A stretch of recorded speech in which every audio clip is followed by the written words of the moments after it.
il y a un petit garçon de rien du tout.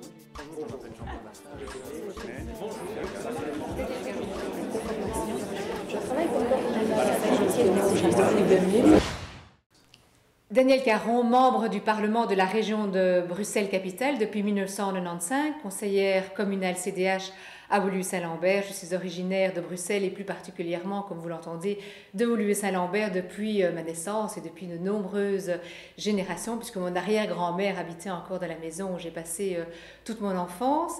Alors mon projet, eh bien, il est bien simple. Je voudrais absolument, en un, que la région de Bruxelles soit une véritable capitale de l'Europe. Je pense qu'il y a moyen d'hisser Bruxelles plus haut au niveau des salles de congrès, puisque nous avons malheureusement pas encore une salle de 5000 congressistes, alors que je suppose que ça va certainement amener pas mal d'emplois, pas mal de possibilités aussi économiques, commerciales, de développement aussi avec l'étranger.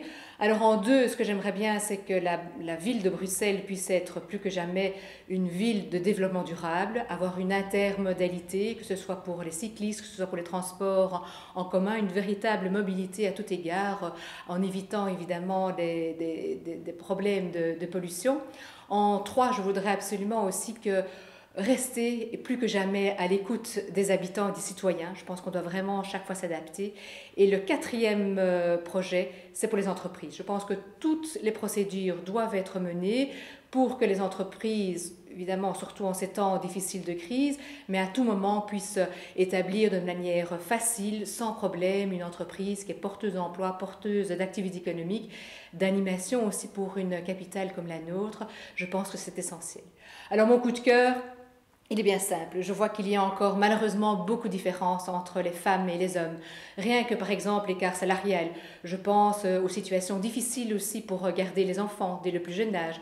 Je dis toujours que je continuerai mon combat politique tant que les enfants de 0 à 3 ans ne peuvent pas avoir une place comme ils ont à l'école. Alors qu'à l'école, il n'y a jamais de souci pour avoir une place. Eh bien, je voudrais aussi que ce soit la même chose pour les crèches, pour les tout petits enfants.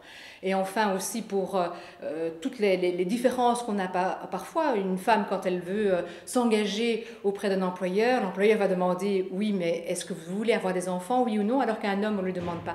Il y a des tas d'injustices. Je pense aussi à un propriétaire qui va prendre une femme comme locataire. Souvent, elle va demander « Est-ce que vous avez des enfants? Est-ce que vous avez quelqu'un d'autre? Est-ce que vous avez un revenu, etc. » alors qu'on ne pose pas toujours les mêmes questions aux hommes. Et je pense que toutes ces différences sont véritablement des injustices. Je pense qu'il faut les combattre et que d'ici quelques années, on n'aurait jamais imaginé qu'on puisse avoir encore des injustices telles qu'elles existent aujourd'hui. Voilà pourquoi je veux me présenter à vous au suffrage des élections régionales du 7 juin. Je me présente sur la liste CDH numéro 3 et j'espère bien sûr vous rencontrer d'ici là. Merci.